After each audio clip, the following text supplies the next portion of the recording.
Welcome back, folks, to the WP-Tonic show. It's episode 520. We've got a really interesting, and I've been looking forward to this interview. We've got David Blackmon with us from Aspen Grove Studios. We're going to be talking about a lot of things, actually. He's got many aspects to his business. David, would you like to quickly introduce yourself to the listeners and viewers? Absolutely. Hey, guys. Thanks for having me. First of all, my name is David Blackmon, and I am the CEO of Aspen Grove Studios. I like Alpine Grove Studios, too, though, but it's Aspen Grove Studios. Yeah. And, we're a WordPress development company. We create plugins and themes for WordPress. We primarily focus with the Divi theme. We're probably most well known for that, but we do have quite a few WordPress plugins as well that aren't Divi specific. I also teach courses. Over the last couple of years, we've launched 4 courses, and we have about 5,000 students that are learning, anything from tech topics to business. My specialty is kind of business with my company as opposed to the tech side of WordPress. So, I'm excited to be here and talk with you guys and about WordPress, something that I absolutely love. And I think you can tell listeners and viewers why I asked David on the show. He kind of covers all my dream areas. WordPress, courses. He's the dream guest, actually. Adrian, would you like to quickly introduce yourself to the new listeners and viewers? Hi, everyone. My name is Adrian. I am the CEO and founder of Groundhog. We build marketing automation plugins for WordPress that help small businesses launch their funnel, grow their list, and scale their business. That's great. And before we go into the main part of the interview, I just want to mention one of my sponsors, one of our major sponsors, and that is Kinster Hosting. They've been my major sponsor for over 3 years now. Their support is most welcome. It costs a fair bit of money to keep this show on the road and to produce 2 episodes per week, and they have helped enormously. They're a great hosting company. They only specialize in WordPress. Why should you care for yourself and for your listeners? Well, they use Google Cloud as their backbone. It's blindingly fast hosting, totally reliable with a great support team. So for the price, I think they offer some of the best value on the market at the present if you look at all 3 areas. And they've got a fantastic interface. It's really easy to use. You don't have to spend hours trying to figure out how to use their service. It's really easy, and they provide all the technology, the most modern technology that you're looking for yourself and for your clients. So go over to Kinster, have a look what they've got to offer, buy one of their packages for yourself or for your client, and also tell them that you heard about them on the WP-Tonic show. So David, so you've been a bit of a nomad for the past 5 years. David was telling us because of the pandemic, he's rented a house, but he feels like a duck out of water, really, because he's been roaming America for the past 5 years in his RV. So how's that been like, trying to run a growing business and also being a digital nomad, David? It's been incredible. I guess probably in my mid 40s, I just got to the point where you realize that, life is short. And at some point in your life, for me, it was in my early 40s, life's short. I want to do something different. And, being that I'm, self-employed and I work with a computer and an internet connection, I felt like I could work from anywhere, so why not? And now was the time. I was still relatively young. I could travel, hike, get out in the nature, which is kind of the thing that fuels my soul is being in nature, and made a decision to sell my home, purchase an RV, and start traveling full time. I did research for about a year before I actually launched out and did it. And what I found out was that you absolutely can build a business and work from the road. B, there is a thriving, amazing community of entrepreneurial RVers that are doing this full time around the U.S. So WordPress is an amazing community in and of itself because it's so giving and it's awesome. And what I found was that there's an RV equivalent to WordPress, for people traveling around in an RV as well. So it's been really, really fun. It's been amazing. I have slowed down because of the pandemic. I actually leased a home in the Pacific Northwest in Ashland, Oregon, for 6 months. And it looks like I will be extending it probably, at least another 6 months, if not a year, till we figure out really what's going on. Because a lot of the national parks, a lot of the places where I go are currently closed. They're not even open. So it's a little bit harder to travel around currently, and the safety factor as well. So yeah. Well, let's hope yeah. the vaccination, the vaccines that they're trying to develop, one of those will be successful, and we, to some extent, can see the back of this pandemic. Right. Over to you, Adrian. So working from the road, how often? I'm just kind of curious a little bit about your lifestyle. How long do you usually spend in one place? Well, it depends. I'm a little bit different. When I was early on, I thought I had to see the whole country in the first year. So I went across it back and forth a few times, and that was a little bit kind of not as fun as it is now. I tend to try to stay in a place a little bit longer. So meet some people, view the sites. Exactly. Yeah. I try to spend at least a month, at least 2 weeks to a month in an area so that I can, truly explore it and get to know it. The first couple of years I would, spend a few days and then move, a few days and then move. And what happened is that gets kind of tired. You're excited. You want to go to all the places. You're mobile, hey, I can move. Why not? Let's move, and so, the last few years, I just kind of slowed down, take my time and experience an area and realize that it's not going anywhere and I can get there, next month. So do you have a favorite spot? Yes, but I can't tell you where it is because then everybody's going to go to it. Actually, I will share it with you. The Pacific Northwest is where I'm currently at. It's beautiful. I mean, it's a place. I'm from South Louisiana, so it's very flat. It's wet. It's hot. It's humid, and coming into the mountains and stuff is just breathtakingly beautiful. That's where my soul resides. I think I've been a mountain man trapped in Louisiana my whole life. So I love the Pacific Northwest. Oregon is absolutely beautiful. Where I live currently, in 2 hours in any direction of driving, I'm at the coast, I'm at Crater Lake, I'm at Mount Shasta National Park. It's just stunningly beautiful. But my favorite place is actually in southeast New Mexico. It is a town called Cloudcroft, New Mexico, and the population is about 300. It sits at about 9,500 feet. And that's high. It's high. I went to the Grand Canyon. Yeah.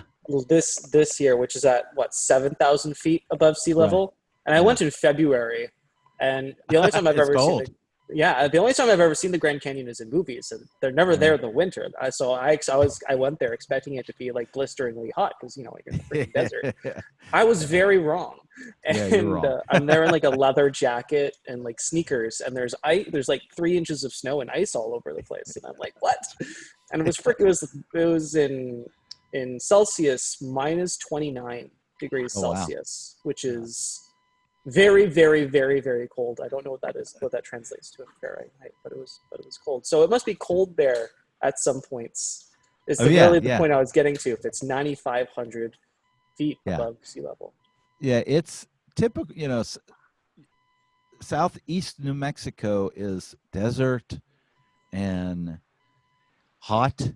And then there's this gym that sits at 9,500 feet, and it's perfect moderate temperature in the spring and summer, and the fall it's just gorgeous and beautiful. Aspen trees, elk, you know, kind of roaming around. And you would never expect this in southeastern New Mexico. Northern New Mexico, yes, Santa Fe, you know, Taos, those kind of areas. Yeah. People are like, yeah, but southeast New Mexico is like Alamogordo, it's like desert, and then there's just You're making a good sell.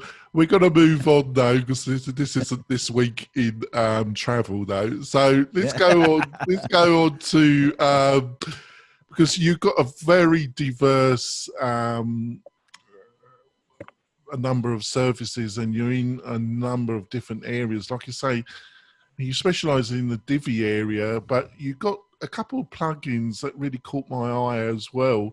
You've got WP layouts and you've got page builder everywhere. So let's start with WP layouts. What does that basically do and why did you create it, you and your team, David? Actually, it came out of like probably most plugins come to be pain point in our own business. We were, you know, migrating sites, whether it were client sites or child themes that were created and stuff.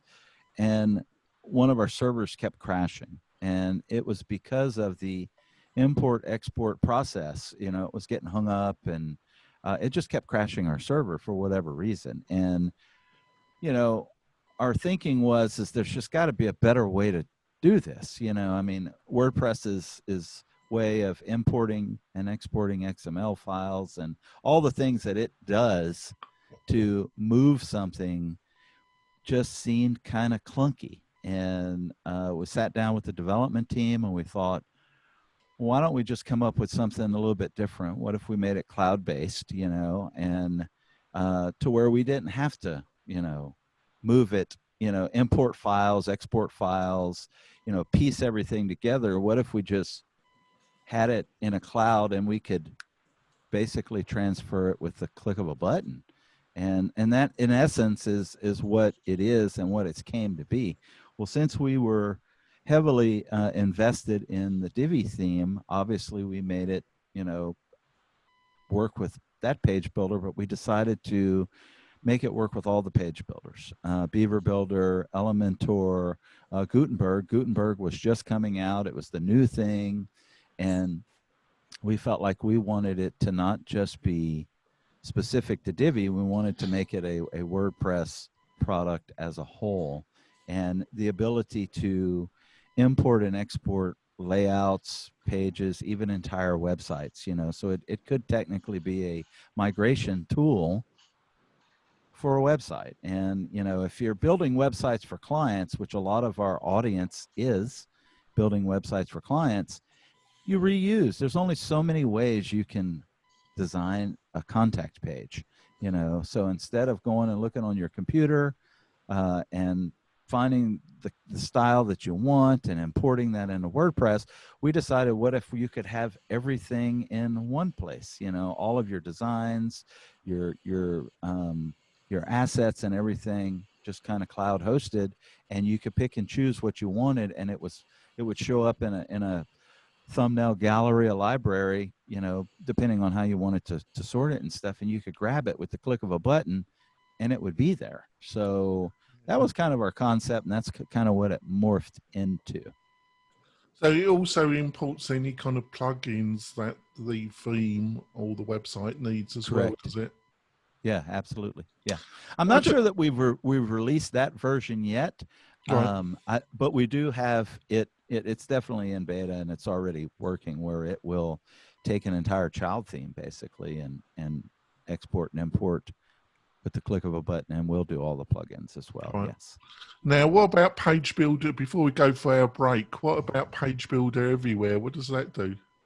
Page Builder Everywhere it's specific to the Divi theme, and it basically allows you to nest modules inside of modules. So someone may want to design something, you know, with a text module in Divi, but they may like the tabs module. And, you know, in order to get those tab modules inside of, you know, like a text module or another module, it wasn't possible. So Page Builder Everywhere allows you to basically nest modules inside of modules is in essence what it does. And I hope that doesn't confuse people. Well, I understand where you're coming from, but I'm not, I make it quite clear, I'm not really very big in the Divi world. Right. So, but I have used Divi, so I understand what you're saying. So that's really useful. We're going to go for our break. We've got a fantastic guest. We've got a lot of things to talk about. We'll probably extend it to bonus content as well. We'll be back in a few moments, folks. We're coming back. We've had a good discussion in the first half. But before we go into the second half, I want to talk about our secondary sponsor, and that's the WP Fusion. Now, WP Fusion's been a friend of the show for a number of years as well.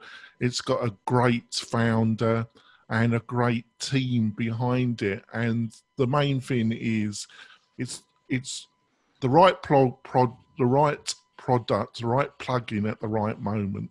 We're all into automation using CRMs like ActiveCampaign, Drip, ClickFunnels. There's a number of them. But if you want to really have your WordPress website really communicate with one of these external CRMs, you need WP Fusion. It makes the whole thing, the whole communication process and setting up your triggers so much easier. And it will put your whole automation on steroids. So go over to WP Fusion, see what they got to offer. I suggest for yourself and for your clients, you should buy one of their packages, and also tell them that you heard about them on the WP-Tonic show. Their support is most welcome. They've been a great partner of the WP-Tonic show.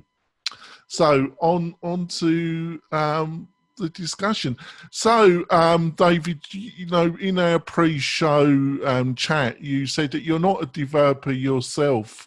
You're an entrepreneur, very similar to myself. I dabbled as a front-end developer and a Flash action scripter and a JavaScript developer, but I don't do much of that now. So how did you manage to find talent as a non-developer and be able to assess the development talent that you decided to work with?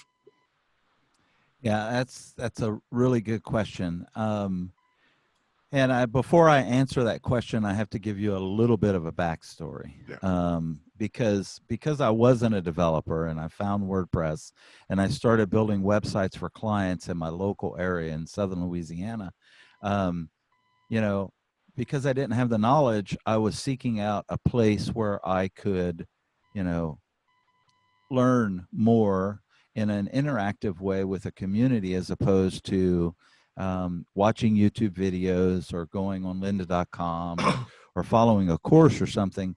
I'm more of an extreme extrovert. I love people, and I want to be involved in a community that is active and stuff. So what I did was I joined some groups on Facebook, some WordPress groups.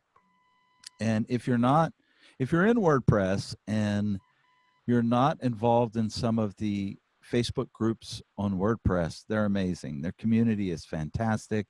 I've met a lot of amazing, talented people, but made some really good friends as well. So in 2013, when I started my WordPress journey, that's the December of 2013. Can I ask, Dave, I'm sorry to interrupt, can you give a quick outline on what your background was work-wise before you got into WordPress? Yeah. Sales and marketing is where I've been my entire life. I've been an entrepreneur. I owned a sales and marketing company that focused in the newspaper industry for 10 years prior to WordPress. So basically, I worked with some of the largest newspapers in the U.S., in San Antonio, Dallas, Austin, Miami, New Orleans, and my company did subscription acquisition for them through kiosk sales at storefronts. So we helped them increase their circulation for their newspaper. And obviously, the internet killed the newspaper business and that model anyway. So I had to basically reinvent myself. And boom, because I am a tech guy and I went to LSU for computer science, I do have a technical background, and I do, my brain works that way, and then I can figure things out pretty easily. Even though I'm not a developer and stuff. So I had a friend that asked me to build him a website. I said, sure, let me give it a shot. Found WordPress, open source, sat down in a coffee shop. Being an entrepreneur mindset also, I don't really shy away from things. As I sat down with my first time opening up WordPress in that coffee shop, a mutual friend of ours walked in named Will, and Will said, hey, David, what are you doing? And I said, well, I'm building Phil a website. He knows Phil. And he looked at me and he said, really? He said, I'm on the water board in Opelousas, which is a municipality close to where I lived and where we were sitting in the coffee shop. He said, we need a website. Can you come give us a presentation in 2 weeks? And I said, absolutely. I think most people probably wouldn't. They would probably be like, oh, well, I just figured this thing out. I've never built it before. But that's just not how my brain is wired. So 2 weeks later, I gave him a presentation. They hired me on the spot. My WordPress company was born. And so in doing that, because I wasn't a developer, I was watching a lot of YouTube videos, and Divi came out in 2013. So we created a Facebook group, and I did not know that this was going to happen. This just kind of happened organically. Other people were trying to learn WordPress and this new thing called Divi. So we created this Facebook group that now has 60,000 members in it. And, it just kind of blew up. And what I did was, that talent acquisition, you were asking that question, how do you find those awesome people?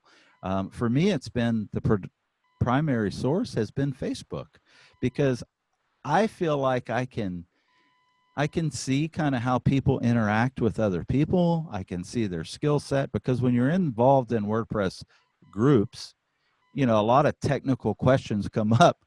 Me being the guy who was asking them in the beginning, hey, how do I do this? How do I solve this? And you see people who are helpful and who are knowledgeable, and the way that they interact and engage with people. Their demeanor. Are they kind? Are they curt? Are they, abrupt and direct? Or how do they deal with people? So me being I'm English. Yeah, exactly. So, there was this one guy that was very helpful. He seemed extremely knowledgeable tech-wise. And me being a curious just entrepreneur, I'm curious. I want to know about your country and where you're from and what it's like for you working over there. So I just start up a conversation with them, and I'm asking them, and I find out about him. And next thing you know, I find out that, I learned a lot about exchange rates and global currency, and how much different it is with the U.S. and than some other countries. And I was my mind was kind of blown, like, oh, wow. I can scale as an entrepreneur. I realized that I could scale my company quickly if I outsourced to some other countries that, where the dollar value was a lot different than where I was. So that's kind of where my mindset was. And I just started finding people in the Facebook groups and stuff. And I would talk to them, and I'd get to know them and stuff, and find out what their skill set was, and then just try them out and work with them and stuff. And I've been very lucky, I'm going to say. I don't know if it's luck, or I feel like it's a superpower that I never really knew that I had, evaluating talented people. Well, I think in a very natural way, you're doing what a lot of people don't do, and they go to certain exchanges, certain freelancer platforms.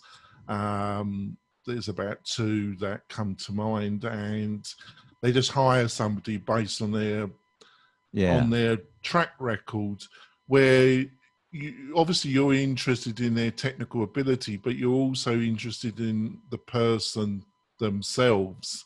Absolutely. You're actually, in an informal way, interviewing them, and trying to find out about the actual person, because fundamentally, when you hire them and they're working and you're relying on somebody to finish a dead, it's the person's character and, you know, is their word worth anything? You know, are they the type of person who gets a load of work, overstretch themselves, and really doesn't really care about who they dump? You know, it's the next job, basically. You know, it's the person's character that you're trying to find out, isn't it, David?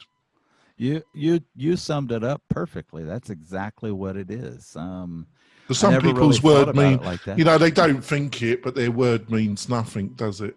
Right, exactly. You know, and I've run into those people. You know, I've hired them. I'm sure you've hired them. I'm sure Adrian's worked with them. We've all worked with them where, yeah, they say they're going to do one thing. I'll tell a funny story. I hired this one guy who had he was, you know, his English was good. He spoke English well. He was in another country. I won't say what country and stuff because it really doesn't matter. His skill set was really good. It fit really good with our company and stuff. And you know, I probably paid a little bit more than I should have based on the currency exchange and stuff. And I realized that people, you know, if you pay them too much, they're not going to work as hard. It's kind of interesting how that works. You would think it would be the opposite, but it's not. Yeah, you would, wouldn't you? That's fun. That's interesting, actually. Anyways, all of a sudden, this guy's English got worse. His coding quality got worse. And I was like, what the heck is going on? He's not speaking English. And I realized that, you know, he's the little budding entrepreneur over there as well. And he was outsourcing his stuff to someone else, you know, which is okay if you're communicating that with the person that you're working with. But, you know, making people believe that you're not doing what you say you're doing, and which leads to their character and stuff. But it was really interesting to watch this person that worked with us for a year that their English just got worse. I was like, how's this possible? You were speaking perfect English like a month ago, and now all of a sudden you're struggling to put sentences together and stuff. And it was just kind of, oh no, I'm the same person, you know, I'm fine. You know, so yeah, it's a process, that's for sure. But you nailed it on the head. I guess I didn't realize what I was doing was I was getting to know them on a personal level and finding out more about their character and truly who they were as a human being and stuff. And yeah, because offshore, my own company, we're blended. I've got a friend, John Locke, who's my chief US, and then we've got another US developer on retainers. And then I have a small offshore team, and I have a US-based project manager, and then I've got a couple other resources that are offshore. But everybody's treated the same, and a lot of people treat their offshore resources just like that, just as a resource. They don't treat them as human beings, do they, David? Right. You're right. You're right. I think we probably have, we're probably the future of what business will be. You know, I think we're, you and me and Adrian probably as well, or the future of what business is going to look like globally and stuff, because we do have the dispersed team. And I am very aware of, you know, these are human beings and they matter, and they have lives and they have families. And see, they're not English, they're not Christian, but over Christmas they get a Christmas bonus, which I don't have to pay them, but I give it to them as a sign of appreciation for their loyalty and hard work. Absolutely. So I think we're going to wrap up the podcast part of the show because we've almost got to half an hour. You're right, staying on for some bonus content, as we call it, David. You're all right with that? Absolutely. Let's do it. We're going to in the bonus content, we're going to be discussing the same topic about how to hire really talented developers, and also we're going to be discussing with David how he got into courses and what he's learned from the 5,000 people that have taken one of his courses. So we've got a lot of interesting stuff, which you can find on the WP. You'll find the whole interview with the bonus content on the WP-Tonic YouTube channel and on the WP-Tonic website with full transcription. So, David, how can people find out more about you and what you're up to? Well, our main website is aspengrovestudios.com. And we have a couple of other websites that we use. The product and the courses are indifferent. WPGears.com. We offer courses, and we actually do a podcast there as well. WP the podcast, which is a daily podcast. Divi.Space has all of our Divi products, and but you can find me at AspenGroveStudios.com pretty easily. If you want to get in touch with me, just shoot me an email, or I'm on the socials as well, but I'll be honest, I'm not the greatest social poster and stuff. I'm on them, but I'm not on them, I guess. Well, I purposely, since this, the kind of development politically in America and also the pandemic, I've actually cut down almost to zero my own social posting because of, I just didn't really want to get into certain discussions. So, Adrian, how can people find out more about you and your company? What you're up to, Adrian?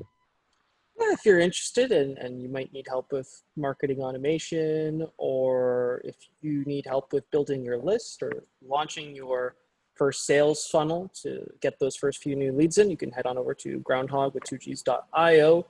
We have lots of tools and resources there that will help you do just that. It's a great product. I highly recommend it to you, listeners and viewers. If you want to support the WP-Tonic show, just give us a review on iTunes. It really does help the show. It helps us. We've got some announcements that we'll probably be telling you in September about a certain change in direction for the show. So I'm just teasing you a little bit, listeners and viewers, but I think you're going to be delighted in our new direction. We'll be back next week with another great guest like David. We'll see you soon, folks. And remember to go over and also watch on our YouTube channel our bonus content with David. We'll be back next week. See you soon, folks. Bye. So, David, over to you, Adrian. You got a question about hiring developers and getting the right people? Yeah. So you mentioned that you mostly just you speak to people and you communicate with people through the Facebook group, and that generally turns into a conversation. I'm curious about how you broach the subject of, would you like to come work for me? Because that can be intimidating in a lot of cases if you're not just like on Upwork or something and you're just putting it out to the world, and people who are willing to start that conversation just come to you. But if you're actually reaching out to someone, how does that communication start, and where does it go from there?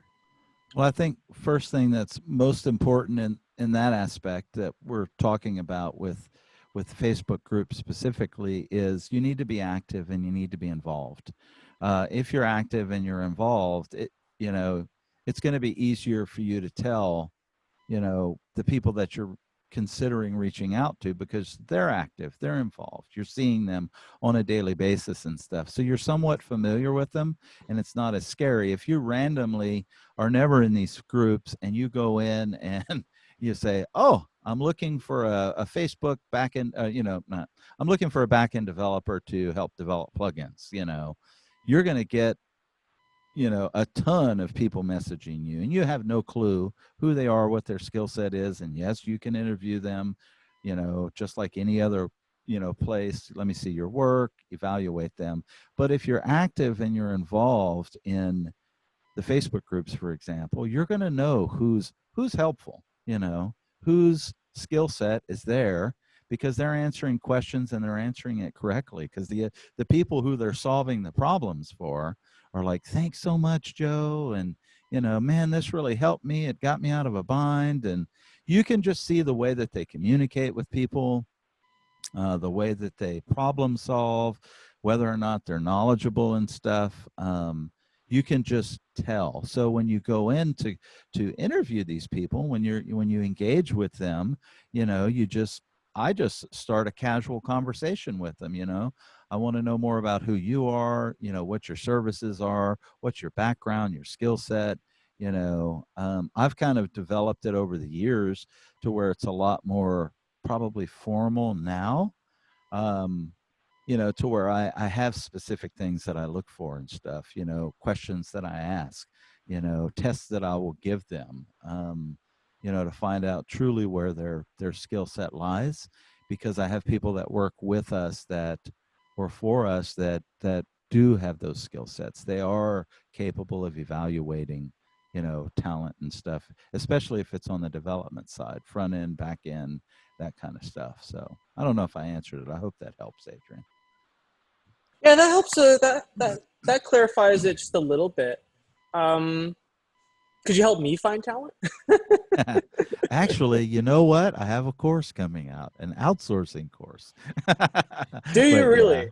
I do. Yeah, because there is a way of doing it. You know, I have hired a couple of people from Upwork. I have, you know, kind of done the traditional, And it does you know, help. finding people. It It does does. help. Yeah. Looking at but you got to understand the nature of the beast. Really, you know, obviously that they're showing the best of the best side of them on Upwork. Right. You Yeah. know, and my main offshore team, I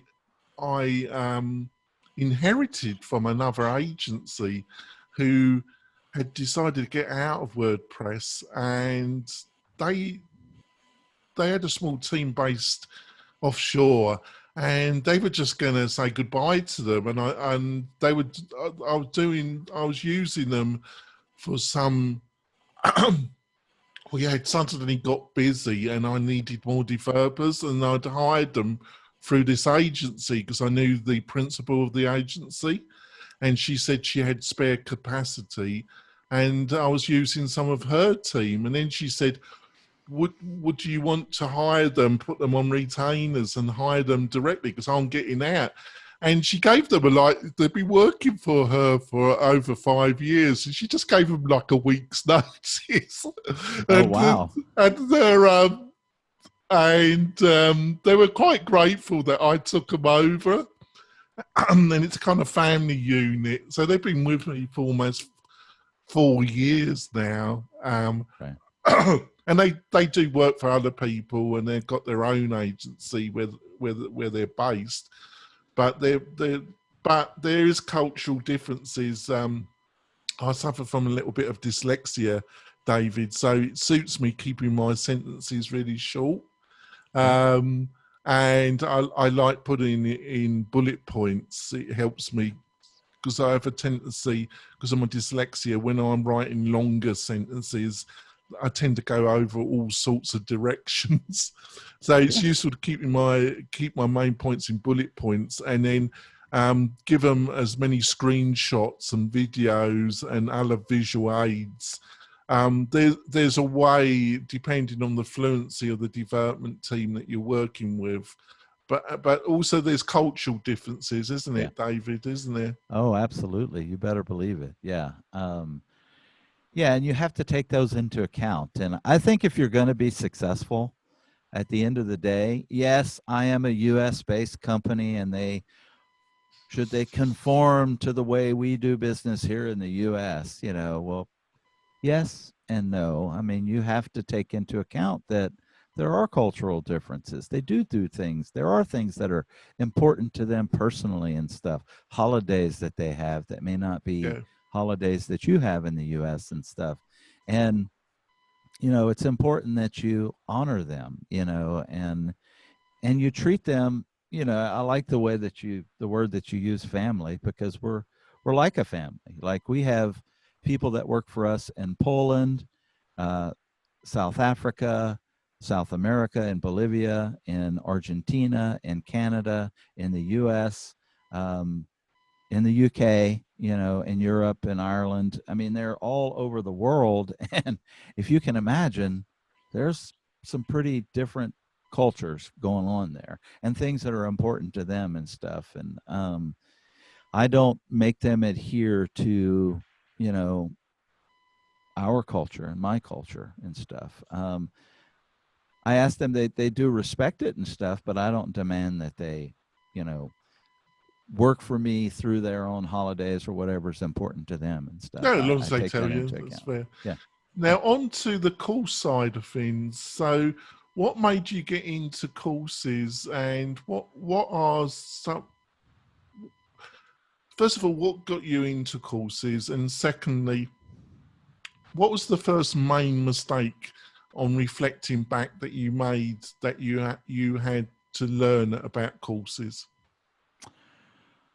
Well, what got me into courses was I've been writing, or my company has been writing blog content since 2015.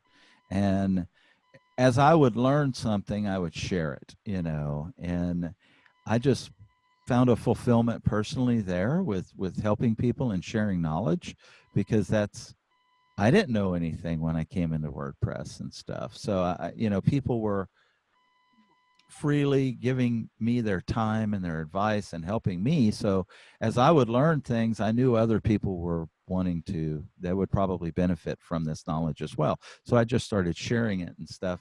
And what ended up happening was that our website started getting a lot of traffic, our blog posts started getting a lot of, our tutorials and stuff, and we started getting a lot of questions that went beyond just the blog post and stuff. So there seemed to me, when in the Facebook groups that we created, and as they grew and our own blog content grew, there seemed to be an interest, a interest to go deeper, to learn more. One of the things that I noticed, because I'm an entrepreneur and I'm more business minded than I am tech minded, I saw where a lot of the WordPress community, the developers specifically, were creating these amazing products, but they had no idea how to market them. They had no idea how to get people to purchase them and buy them and stuff. And that was kind of my strength. So I wanted to share that and with teaching them how to do that, for example, and stuff. And that's just kind of how it evolved.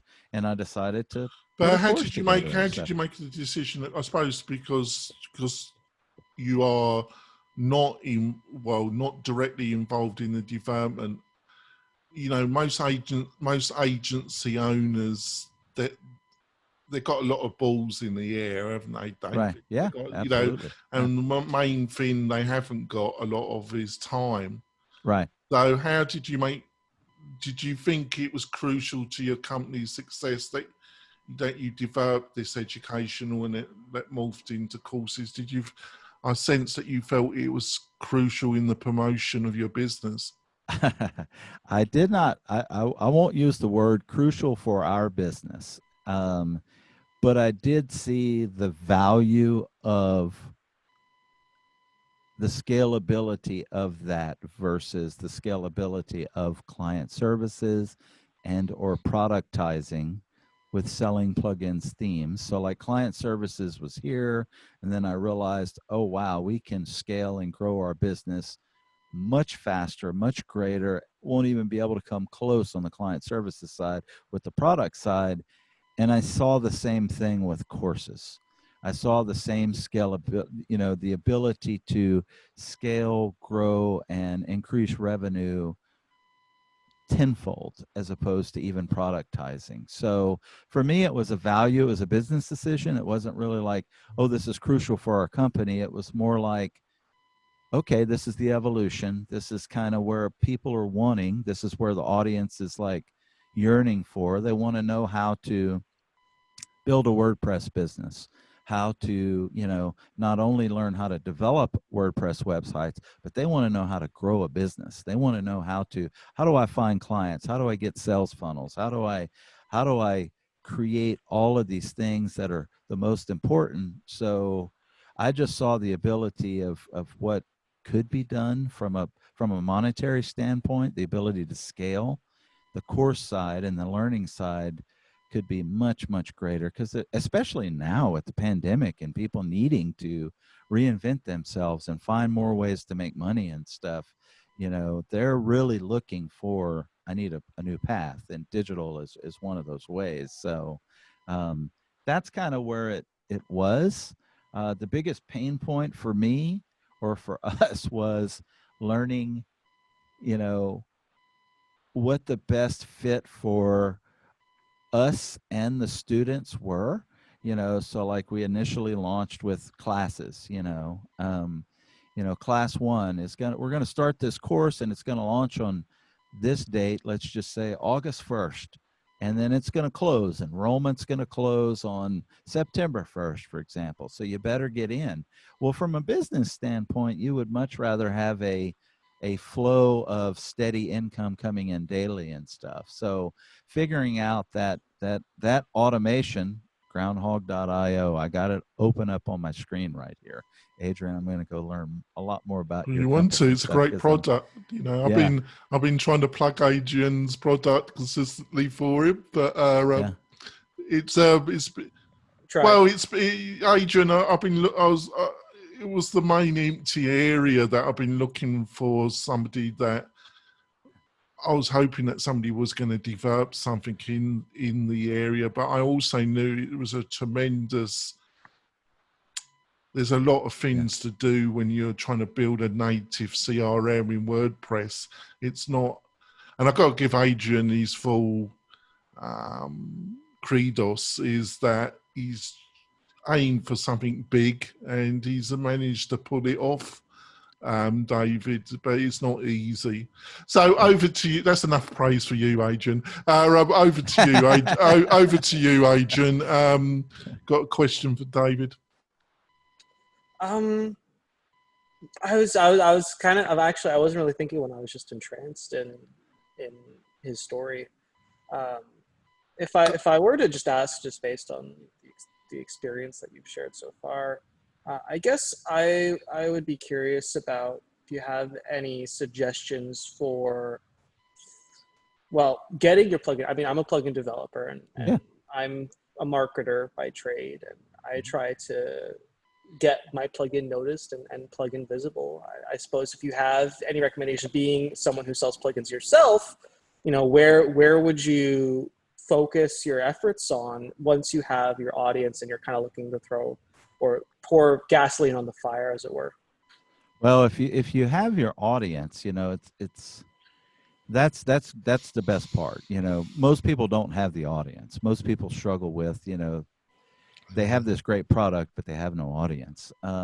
We're past that point at that now, where we have an audience and we have fans and we have our 5-star reviews, and now it just needs to grow. Can I actually intervene and answer your actual question and see if David agrees with this? Yeah, I think it's very linked to what David was saying, why he decided to blog consistently and build a lot of educational material. A lot of plugin developers and a lot of people selling SaaS products, they see the help section, the education, as a burden. They see it as, and it's understandable because they're trying to develop a company, they're trying to increase the functionality of the plugin or SaaS product. They're in a competitive situation with competitors. There's a lot of things going. So they tend to put the help. They see education as being kind of linked to your help section, and nobody likes to write. I've never met a developer that's enjoyed writing out help documentation. I've never met one that wanted anything really. And the better the developer, the more they didn't want to get, it wasn't their bag. But as a mechanism to really promote community and build community and really have an edge on your competition without having to spend an enormous budget, I think it's really crucial that there's a lot of educational materials about, don't matter what area it is, about how you set that's not solely around how you use your specific plugin, but also about how it fits into a bigger picture. Am I making any sense there, David, or am I just... No, you are making very, very good sense. My short answer to your question, and it goes in line with what Jonathan was saying, is to be helpful. It's funny. I don't, producing content, helpful, useful content is it's a job in and of itself. Yes. So what can I do? What's the best thing that I can do is just to continue to be helpful, to serve that audience. And what happens is when I do that, people are like, oh, we give so much more things away that are for free than we ever do that are our paid products. WP Layouts, for example, 100% free right now. I mean, it does so many things, and it's a free product. That takes a tremendous amount of development time and resources to support that product. So giving away knowledge, sharing information freely, people think, oh, that's counterintuitive. I need to sell my product. But we rarely ever produce content on our sites screaming, how great our products are, or come buy our products. What we've done is we've kind of chosen the path of continuing to serve the audience that's been built, and they become your biggest fans, and they start sharing your, shouting you from the rooftop, sharing your business, your product and stuff with more and more people, because you're trusted, because you're not a person that's just trying to sell them something. You're actually a valuable asset to their business, their personal life, or whatever it is. And that's just kind of the short answer that I would give, is to be helpful. Don't yeah, be and I afraid think to you're share your and knowledge. also all kind of SaaS or WordPress plugin companies, they always want their evangelists. They always want these people in the community that really, but you've got to support your evangelists as well. Yeah. And I see a lot of people that want these evangelists, but they don't really support them a lot. And it's a two-way, give and take, isn't it, David, isn't it? And a lot of these companies, they don't provide specialist training to the evangelists. They don't offer specialized support for the evangelists, the people that are really going to use the product or try and spend a lot of time learning a product. So they're risking their time and their reputation on a particular product. A lot of people, the founders of SaaSes and WordPress plugins, don't understand that there's a risk for those evangelists, isn't there? Yeah, absolutely. I mean, it costs money, to support, time. Time is money, resources, however you want to look at it and stuff. Absolutely. It's like, you have to realize the value and the benefit in giving information away freely and stuff, not worrying about whether or not they're going to purchase your product and stuff. I think about people that are like, oh, I can't share that information. I mean, they won't buy my services. Look, I hate to tell you, in this day and age with YouTube, if they're not your customer, they're not going to be your customer. If they want to figure out how to do something without buying a product, guess what? They're going to go figure out how to do it without buying your product. So why not help them? Anyways, teach them how to do this stuff. If you want to buy my product, come buy my product. And that's kind of been my philosophy and stuff. And it's worked out really, really good. I think what's happened is people, they trust us. They trust us as a company. They trust us as a brand. They know that, the value that we bring into their life is huge. So when they want a quicker, simpler solution where they don't have to do all the work and stuff, they don't mind turning around and supporting the company that's actually helping make their life easier and stuff. So yeah, it's very underrated. But just to finish off, I'm quite passionate about that. Software companies, plugin developers, they've got to get more realistic about supporting their evangelists, because it's unfortunately, I know Matt, believes that Jetpack was the driver of WordPress, and he honestly believes that. But the truth what is that that what really built WordPress was tens of thousands of people like you and me, David, that evangelized WordPress in their communities all over the US, Europe, and the world in general. Absolutely. That's what drove WordPress, not Jetpack, but people like you and me, isn't it, David? Yeah, and Adrian, Divi is the perfect example. And Nick Roach, the CEO and founder of Elegant Themes, is a perfect example of this. Divi, Elegant Themes and Divi is just a microcosm of WordPress. Because I've been there since the beginning and I've seen it grow, nobody knew in the beginning that it was going to grow to what Divi is today. But one thing that Nick recognized very early on was he supported the community from Jump Street, where other plugin developers or theme developers were trademark protecting their interests, and this is my product and you can't use it. Nick saw the value immediately in letting the community get involved, work with his product in the way that the community wanted to work with it, and supported them. I mean, when I first went to WordCamp Orange County, which I met you at WordCamp Orange County, I don't know if you remember this, 2017. Yeah, I remember going there. I thought we had met, but we did. We did meet. Yeah, I actually enjoyed. I haven't been since, but I actually enjoyed that Orange County.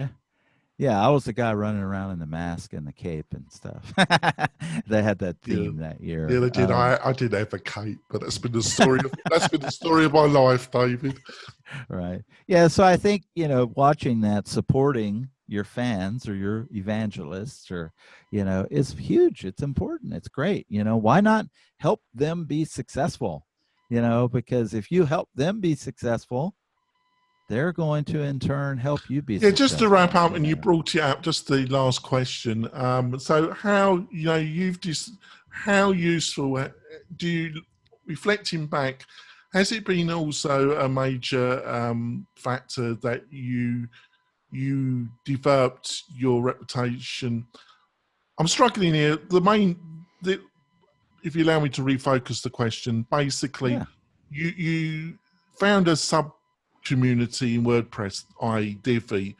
How has that directly helped you with your service, on the bottom line? Because a lot of people think, how does that help in get clients being part of the Divi community? Can you see where I'm coming from? Yeah. Well, I guess being entrenched in any community, if it's a global community and there are people using, let's use Divi, for example, the Divi theme that all over the world. Well, if you become an authority in that niche, for example, people are going to want to use, believe it or not, people search for Divi developer, Divi theme, they want the Divi websites and stuff. So my personal experience evolved from building websites locally in Lafayette, Louisiana to, most of our clients are global now. They're international.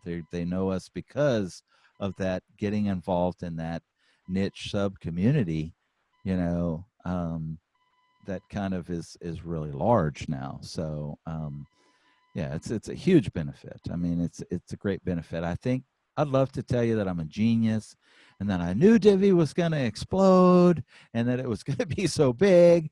But the reality is I saw it, and the non-developer guy in me, and I'm sure that if I would have found Beaver Builder in that month, or if I would have had Elementor in that month, I would have felt the same way about those products, because they just made it easy for a guy like me to build websites and stuff. So I think you can have it in any of the other, page builders, obviously, but just find your, kind of whatever you're passionate about and stuff, and dive in and go be helpful. And if you're helpful, it's going to benefit you in the long run and stuff. Right, I think we wrap up the interview, Dave. You've come to the hour. It's been a fantastic interview, David. I think we've covered a lot of, and hopefully Adrian agrees. We've covered a lot of ground. You know, you have to come back on the show, David, and we have another discussion. You've been a great guest, and thank you for spending so much time with us. We're going to wrap it up now, folks, for our bonus content. We'll be back next week with hopefully another great guest similar to David. We'll see you soon, folks. Bye. Thanks. Bye, everybody.